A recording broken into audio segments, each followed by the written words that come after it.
구멍난 복음을 키워라라고 하는 제목의 책이 있습니다. 이 책 제목이 참 재미있잖아요. 근데 이 복음이 구멍이 났다고 하는 것인데, 우리가 이 책을 보게 되면 예수님을 주님이 아니라 이 구세주라고 하는 것에만 초점을 맞춘 것에 대해서 문제 제기를 하고 있습니다. 그러면서 이제 그런 부분에 대한 서술하는 내용이 이제 다음과 같이 나오는데요. 제가 좀 읽어드리겠습니다. 예수님을 구세주로 이해하고 믿는 것이 왜 문제라는 말인가? 그 이유는 두 단어가 가지는 신학적 의미의 차이점 때문이다. 구세주라는 말의 의미는 이 세상의 죄인들을 구원해 주시는 주라고 한다면, 주님이라는 말은 예수님이 하나님이시며 내 인생의 주인이라는 의미를 담고 있기 때문이다.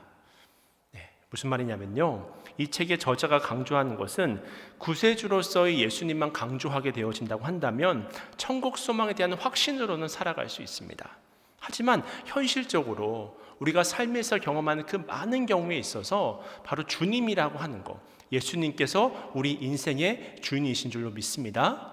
그 주인이라고 하는 부분이 생략된다고 한다면 내가 하나님의 섭리를 잊어버릴 수 있다고 하는 것입니다. 그래서 구멍난 복음을 키워라의 화법대로 말을 한다면 오늘날 구멍난 복음을 잊고 다니는 사람이 너무나 많다고 하는 거예요. 그래서 날마다 골리앗과 같은 현실의 문제를 만나게 되면 두려움에 빠지게 되고 걱정에 빠지게 된다고 하는 것입니다.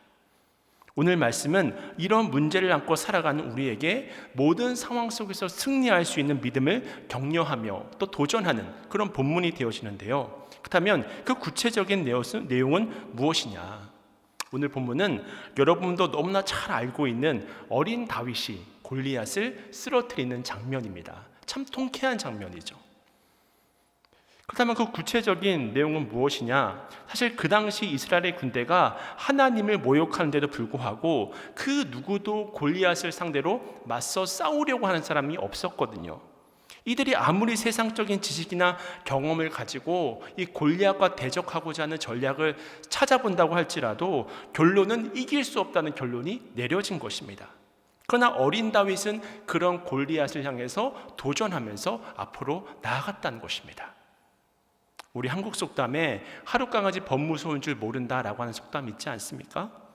계란으로 바위를 깨트릴 수 있겠느냐, 이런 말들을 많이 하지만 마치 그런 역사가 일어난 것이 다윗과 골리앗의 이야기라고 하는 것입니다. 그러니까 불가능할 것 같은 일들이 일어났다고 하는 것입니다. 우리가 매일의 인생을 살다 보면 늘 크고 작은 문제들이 끊이지 않습니다. 이때 작은 문제들이 올 때는 믿음으로 이겨나갈 때가 있지만 큰 문제들이 올 때는 내가 언제 믿음이 있었냐라고 하는 생각이 들 정도로 내 마음이 무너져 내리고 내 생각도 완전히 무너져 내리는 두려움이 엄습하는 그런 모습을 볼 때가 있다고 하는 것입니다. 근데 이 문제라고 하는 것이 어떤 것이냐면 오늘 본문 41절을 보시면요, 어떤 말씀이 있냐면요, 오늘 본문 41절 말씀입니다. 블레셋 사람이 방패든 사람을 앞세우고 다윗에게로 점점 가까이 나아가니라.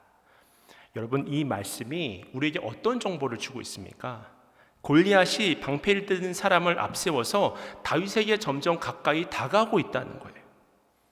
그 블레셋 사람 거인 골리앗이 저 멀리 가거나 아니면 그 자리에 그냥 가만히 있었으면 좋겠는데 이 골리앗이 점점 더 가까이 다가온다고 하는 것입니다.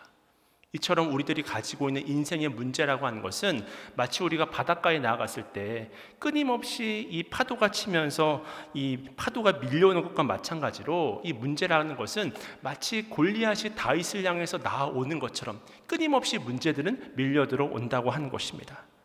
우리가 이런 문제들을 만나게 되면 얼마나 마음이 두렵고 걱정이 되고 염려가 됩니까? 문제가 좀 떨어져 있으면 좋겠는데 시간이 지날수록 점점 가까이 다가오는 거예요. 그렇다면 이런 상황 속에서 다윗은 어떤 모습을 보여주고 있습니까? 그 문제를 두려워하지 않고 맞섰다고 하는 거예요. 우리는 이런 다윗의 모습을 보면서 우리에게 당면한 인생의 문제를 풀어낼 수 있는 지혜를 오늘 본문을 통해서 배워야 할 것이고요. 또 한 가지 우리가 오늘 본문을 통해서 배워야 할 지혜는 무엇이냐면, 우리는 전쟁터와 같은 우리의 일상을 생각할 때 기억을 할 것이 한 가지가 있는데, 그것은 바로 우리는 눈에 보이는 현상이나 결과를 보지만 그 배후에는 영적인 전쟁이 항상 일어나고 있다고 하는 것입니다.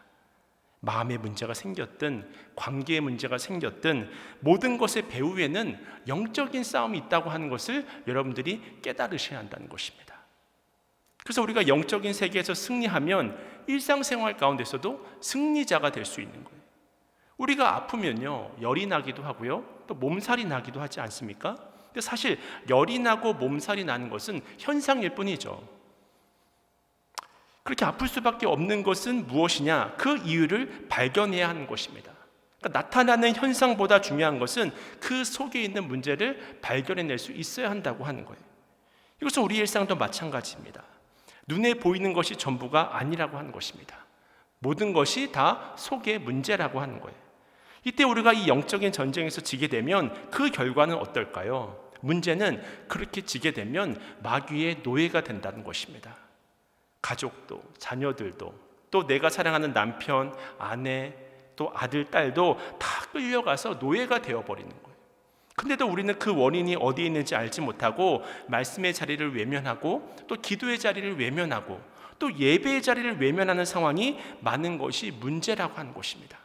그렇다면 우리가 이런 영적인 전쟁에서 어떻게 하나님의 이름으로 나아가 승리할 수 있을까? 앞서 말씀드린 그 두 가지 부분에 초점을 맞춰 보시면서 오늘 본문의 중심으로 크게 좀 두 가지로 나누어서 말씀의 은혜를 나누어 보고자 하는데요. 일단 먼저 우리가 하나님의 이름으로 나아가 영적으로 승리할 수 있는 그 첫 번째 방법은 무엇일까? 그것은 바로 모든 전쟁은 하나님께 속해 있다고 하는 것을 깨달아야 한다는 것입니다. 여러분이 한번 생각해 보시면 오늘 성경에서 묘사하는 골리앗의 모습은 키가 2m 80이라고 이야기를 합니다. 사실 우리 교회에서 저보다 큰 사람을 찾아보는 것은 쉬운 일이 아니잖아요. 근데 저보다도 1m가 더 크다고 생각을 한번 해보세요. 엄청나게 큰 것입니다. 그뿐입니까? 머리에는 노트구를 쓰고요, 갑옷을 입고 있는데 사무엘상 17장 5절을 보면 그 갑옷의 무게를 5,000세겔이라고 이야기를 하거든요. 그러면 57kg이나 되는 갑옷을 두르고 있는 거예요. 또 큰 창을 가지고 있었는데 이 창날의 무게는 600세겔이라고 이야기를 합니다. 그러니까 창날만 7kg에 해당하는 창을 골리앗이 들고 있었던 것입니다. 그러니까 골리앗이라고 하는 사람은 아무리 보아도 공격할 틈을 찾을 수가 없는, 모든 것이 무장되어져 있는 마치 쇳덩어리와 같은, 로봇과 같은 그런 거대한 그런 모습이 골리앗의 모습이었다고 하는 것입니다. 그러므로 골리앗의 이 모습을 이스라엘 백성들이 봤을 때 공포가 밀려오는 것입니다.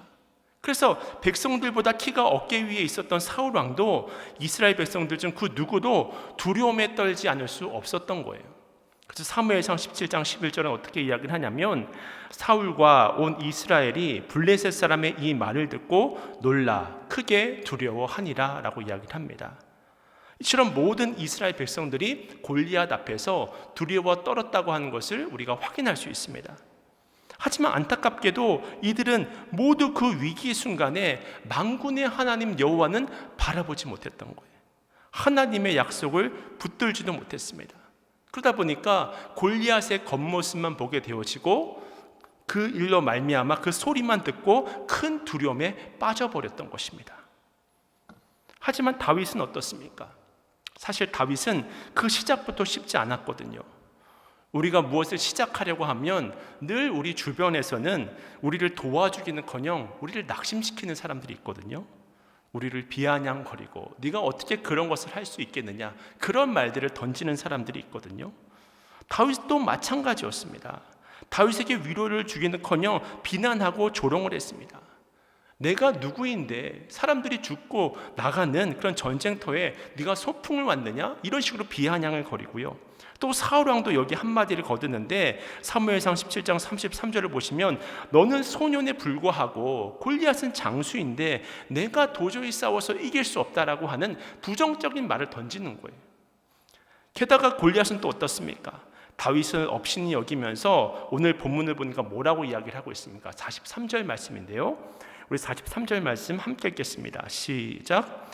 블레셋 사람이 다윗에게 이르되 내가 나를 개로 여기고 막대기를 가지고 내게 나와왔느냐 하고 그의 신들의 이름으로 다윗을 저주하고, 이런 식으로 다윗을 비아냥거리고 저주했다고 하는 것입니다. 하지만 다윗의 위대함은 무엇이냐면 그 주위에 수많은 사람들이 그에게 실망을 던질 만한 그런 말을 던졌다고 할지라도 그는 그것에 귀를 기울이지 않았습니다. 그는 골리앗의 오만하고 방자한 말도 듣지 않았습니다. 오히려 다윗은 골리앗의 말에 거룩한 분노를 드러냈던 거예요. 사무엘상 17장 26절입니다.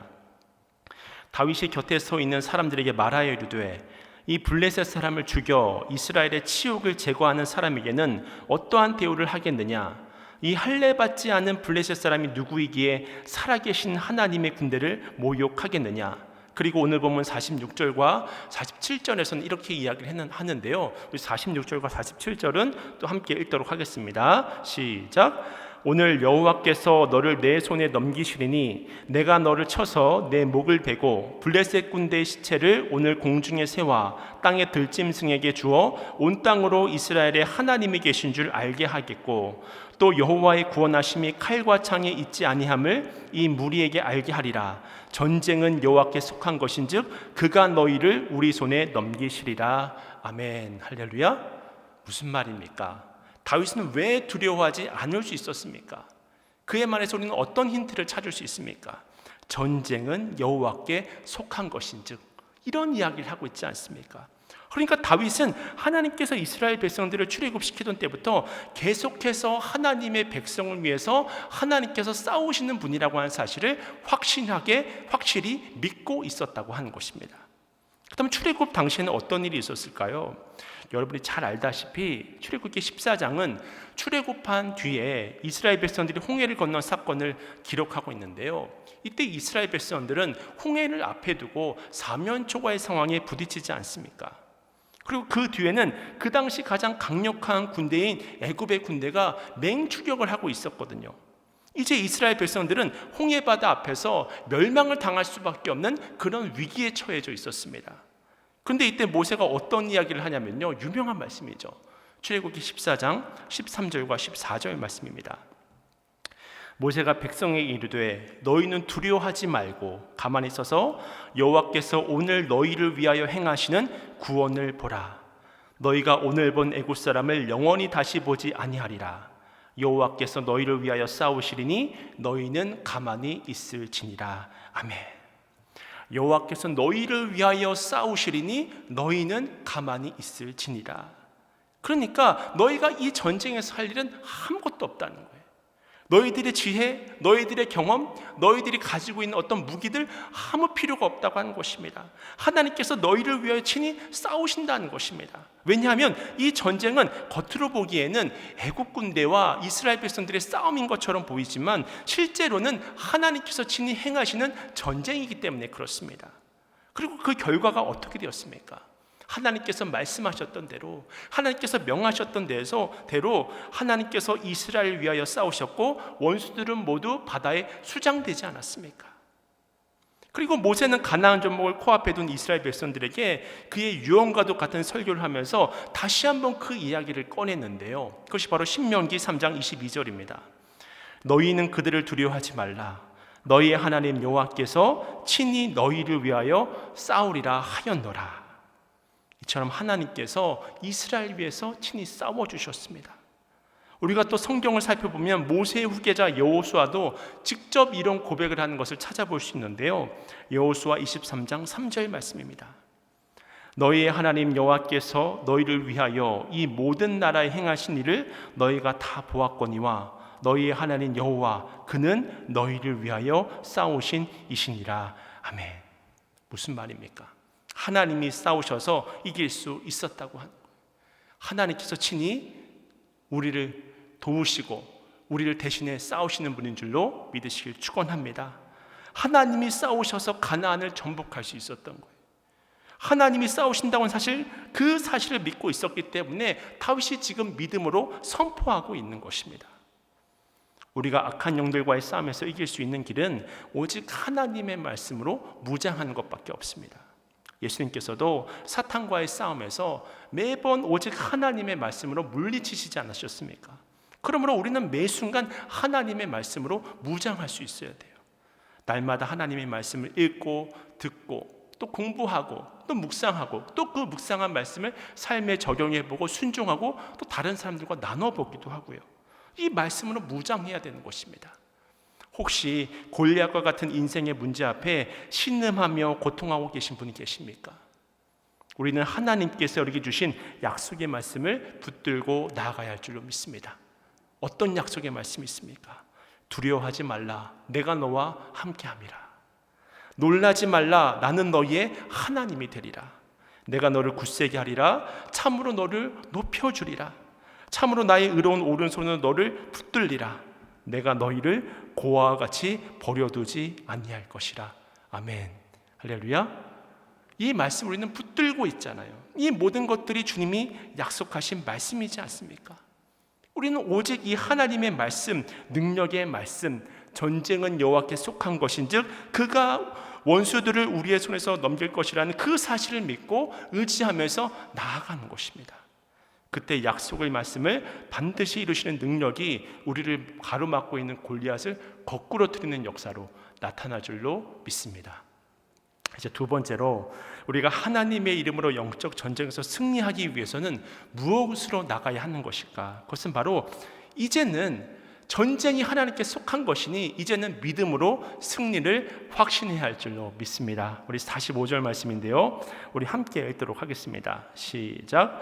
다윗이 블레셋 사람에게 이르되 너는 칼과 창과 단창으로 내게 나아오거니와 나는 만군의 여호와의 이름 곧 내가 모욕하는 이스라엘 군대의 하나님의 이름으로 내게 나아가노라. 아멘. 너는 칼과 창과 단창으로 나온다고 이야기하고 있지 않습니까? 이 말이 무엇입니까? 너는 칼밖에, 너는 단창밖에, 너는 창밖에 없지 않느냐, 이것을 이야기하고 있다고 하는 거예요. 여러분, 다윗이 가진 것은 물맷돌입니다. 그러나 진짜 무기라고 하는 것은 지금 감추어져 있는 거예요. 아무도 보지 못하고 있습니다. 감추어져 있는 것입니다. 그가 가지고 나아간 것은 물맷돌이 아니라 이스라엘의 군대, 하나님의 이름으로 나아갔다고 하는 거예요. 분명 세상은 오늘을 살아가는 우리에게 뭐라고 이야기를 하냐면 너는 칼을 가지고 있느냐, 창이 있느냐, 능력이 있느냐, 힘이 있느냐, 재력이 있느냐, 사람들이 있느냐, 권력이 있느냐, 학벌이 있느냐, 이런 것들을 우리에게 묻거든요. 그러면서 그런 것이 없다고 말하면 너는 그런 것도 없다면서 무슨 백장으로 이렇게 싸우러 나왔냐고 그렇게 우리를 비아냥거립니다. 하지만 이런 것들이 없다고 해서 정말 문제가 되겠습니까? 제가 오늘 본문을 읽는데 갑자기 인터넷에 떠도는 어떤 글 하나가 떠오르더라고요. 우리 다음과 같은 글인데요, 돈으로는 침대는 살 수 있으나 잠은 살 수 없다. 돈으로 책은 살 수 있으나 지성은 살 수 없다. 돈으로 음식은 살 수 있으나 식욕은 살 수 없다. 돈으로 화려한 옷은 살 수 있으나 아름다움은 살 수 없다. 돈으로 집은 살 수 있으나 행복한 가정은 살 수 없다. 돈으로 약은 살 수 있으나 건강은 살 수 없다. 돈으로 유흥은 즐길 수 있으나 행복은 살 수 없다. 이 돈 대신에 어떤 것을 집어넣는다고 할지라도 내용은 달라질 것이 없습니다. 이것이 무엇을 의미합니까? 우리가 하나님 외에 의지하고 있는 것들이 이만큼 허무한 것이라는 거예요. 정말 본질적인 것을 만져줄 수는 없다고 하는 것입니다. 그렇다면 우리 신앙인들은 세상 사람들과 달리 무엇을 의지하면서 나아가야 할까요? 나는 칼과 창과 단창은 없다고 하는 것입니다. 다윗의 고백이 무엇입니까? 만군의 여호와의 이름을 붙들고 나아가야 할 줄로 믿습니다. 제가 그런 의미에서 오늘 본문을 묵상하는데 사도행전 3장이 떠오르더라고요. 여러분, 3장을 보면 어떤 말씀이 기록되어져 있습니까? 성전 미문 앞에 나면서부터 안진뱅이 되었던 이가 구걸을 하고 있잖아요. 이때 그 안진뱅이를 향해서 베드로와 요한이 무엇을 이야기합니까? 사도행전 3장 6절 말씀입니다. 베드로가 이르되 은과 금은 내게 없거니와 내게 있는 이것을 내게 주노니 나사렛 예수 그리스도의 이름으로 일어나 걸으라 하고. 아멘. 베드로가 지금 무엇을 말하고 있습니까? 세상 사람들이 의지하는 은, 금은 없다고 하는 것입니다. 칼, 단창 없다고 하는 것입니다. 근데 너에게 꼭 줄 것이 있다고 하는 거예요. 그것은 하루 쓰면 사라질 은이 아니라고 말을 합니다. 금도 아니라고 말을 합니다. 오직 하나님만이 우리의 정확한 필요를 알고 계시다고 이야기를 하고 있다고 하는 것입니다. 그리고는 나사렛 예수 그리스도의 이름으로 명하노니 일어나 걸으라. 할렐루야. 오늘 본문의 다윗도 그리고 베드로와 요한도 모두 다 하나님의 권세를 붙들고 있잖아요. 이것이 바로 생명력 있는 인생을 살아갈 수 있는 비결이 되어지는 것입니다. 그런 의미에서 우리가 이 인생을 살아가면 무엇을 준비해야 하겠습니까? 사실 우리가 무언가를 잘 갖추었다고 일이 풀리는 것은 아니거든요. 우리는 사업을 하든 무엇을 하든 많이 갖추고 준비를 하고 인맥을 동원을 하고 대개는 중요하지도 않은 이런 주변의 것들을 가지고 열을 내면서 세월을 다 보내는 것을 우리가 확인할 수 있습니다. 그러다가 위기를 만나면 내 힘으로 안 되니까 또 그 쓸데없는 거 붙들다 보면 거기선 해답이 없는데, 그러다 보니까 여전히 두려움에 빠져 있고 걱정에 빠져 있는 그런 자신의 모습을 발견하는 것이 아니겠습니까? 여러분, 위기의 순간에는요, 위기의 순간일수록 우리는 본질에 집중해야 됩니다. 가만히 생각을 정리해 보시면 본질에 집중해 보면 답이 나오는 거예요. 그래서 47절 말씀을 다시 한번 보시면 어떤 말씀이 있습니까? 또 여호와의 구원하심이 칼과 창에 있지 아니함을 이 무리에게 알게 하리라. 전쟁은 여호와께 속한 것인즉 그가 너희를 우리 손에 넘기시리라. 이것이 다윗의 신앙 고백이지 않습니까? 이 싸움은 칼과 창의 싸움이 아니라는 거예요. 이 전쟁은 하나님께 속해 있다는 것입니다. 죽고 사는 것이 하나님께 달려 있다고 하는 거예요. 눈에 보이는 싸움이 아니라고 하는 것입니다. 여러분, 이처럼 우리의 신앙 고백이 너무나 중요합니다. 잡다한 지식을 가지고 나아가는 것이 아닙니다. 그러면 다 패하고 마는 것입니다. 우리 인생에 골리앗이 다가오잖아요. 그때 우리에게 필요한 것이 있다면 바로 오늘 본문에 등장하는 다윗의 신앙 고백이라고 하는 것입니다. 하나님은 하나님이십니다. 스스로 계실 수 있는 유일한 분을 우리가 어떤 말로 설명할 수 있을까요? 어떤 수식어로 포장할 수 있을까요? 하나님은 이스라엘의 군대요, 전쟁에 능하신 하나님이요, 모든 전쟁에서 승리하시는 하나님이 되십니다. 그 하나님께서 살아계셔서 우리 속에 역사하신다고 하는 거, 우리를 조금 전에 말씀을 통해 고백을 했던 것처럼 고아와 같이 홀로 내버려 두지 아니하시고 지금도 매 순간 우리와 함께하고 계신다고 하는 것, 그 사실을 믿는다고 한다면 우리 인생에 그 어떤 골리앗이 온다고 할지라도 우리가 두려워할 것이 무엇이 있겠습니까? 그래서 사무엘상 17장 50절 말씀을 보시면 또 이런 말씀이 있습니다. 다윗이 이같이 물매와 돌로 블레셋 사람을 이기고 그를 쳐 죽였으나 자기 손에는 칼이 없었더라. 참 이 50절 말씀이 의미심장한 말씀인데요, 왜 성경은 다윗의 손에 칼이 없다고 하는 것을 강조하고 있는 것일까요? 하나님은 다윗의 손에 칼이 없다는 이 사실을 통해 우리에게 무엇을 알려주고자 하는 것일까요? 우리의 영적 전쟁이라고 하는 거, 우리 인생에 다가오는 그 골리앗이라고 하는 것은 그 어떤 골리앗이라고 할지라도 우리의 싸움은 무기의 싸움이 아니라고 하는 것입니다. 우리의 싸움은 무기의 많고 적음에 따라서 승패가 갈리는 싸움이 아니라는 것입니다. 다윗의 손에 칼이 없다는 것은 무엇을 의미합니까? 실력을 의미하는 것이 아니잖아요. 이 말은 골리앗이 다윗의 손에 죽었다는 것을 강조하는 것이 아니라 하나님의 손에 죽었다고 하는 사실을 강조해 주는 것입니다. 그런 의미에서 우리는 연약하지만 하나님이 자신을 친히 드러내실 기회로 우리를 골리앗 앞에 세우실 때가 있습니다. 인생을 살아가다 보면 매 순간 어떻게 보면 하루에도 여러 번 골리앗을 만날 수가 있습니다. 그렇게 세우실 때가 있습니다. 이때 우리의 온전한 반응은 두려움과 걱정이 아닙니다. 이미 다 된 싸움이라고 하는 거예요. 그러므로 오늘도 살아 역사하시는 하나님만 믿음으로 나아갈 때 우리에게 승리를 허락해 주신다고 하는 것입니다. 우리는 작은 소년 다윗이 골리앗을 쓰러뜨린 이 사건을 통해서 성경이 우리에게 말해주고자 하는 메시지를 붙잡을 수 있어야 합니다. 이것은 단순히 무용담이 아닙니다. 약한 자를 들어서 강한 자를 부끄럽게 하시는 하나님의 계획이 오늘 본문에서 나타나고 있는 거예요. 그 계획은 바로 고린도전서 1장 27절 말씀입니다. 그러나 하나님께서 세상에 미련한 것들을 택하사 지혜 있는 자들을 부끄럽게 하려 하시고 세상에 약한 것들을 택하사 강한 것들을 부끄럽게 하려 하시며. 그렇습니다. 하나님 안에서는 내가 연약한 것, 내가 부족한 것, 나의 약함이 강함으로 바뀌게 되어집니다. 승리의 비결은 다윗의 실력이 아니었습니다. 다윗의 요행이 아니었습니다. 물맷돌 5개를 가지고 확률 싸움하는 것이 아니었습니다. 우리가 살아가는 이 인생에서 이 골리앗은 시도 때도 없이 나타나거든요. 그 수많은 골리앗 앞에 우리들이 매 순간 넘어지고 있지는 않습니까? 근데 우리가 오늘 이 사건을 바라보며 기억해야 될 것이 무엇입니까? 그것은 다윗과 골리앗의 싸움이 어떻게 보면 소문난 잔치에 먹을 것이 없는 것처럼 보이는, 너무나도 싱겁게 끝나버렸어요. 한 방에 끝나버렸습니다. 아무런 무기도 없는데, 칼도 가지고 있지 않는데.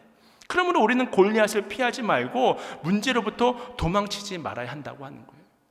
우리가 그것을 이겨보려고 하니까 복잡해지는 것이지, 단순하게 생각해서 하나님만 바라보게 되어진다고 한다면 그 문제가 단숨에 풀려지는 역사가 나타날 줄로 믿습니다.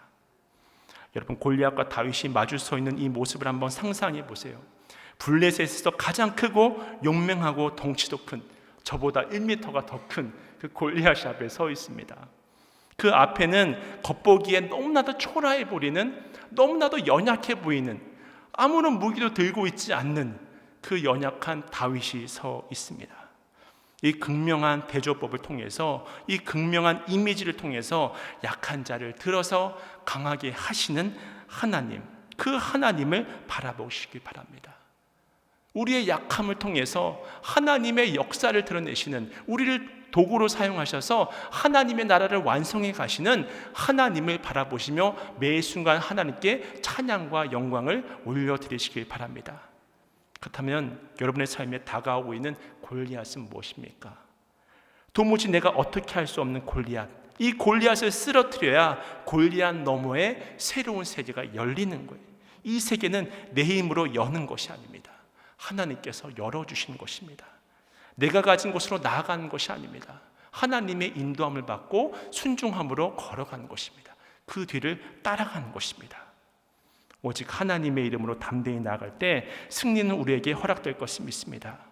우리의 모든 전쟁은 하나님께 속해 있음을 믿으시고 날마다 주님의 이름을 의지하면서 승리하는 삶을 살아가시는 여러분 모두가 되시기를 주님의 이름으로 축원을 드립니다.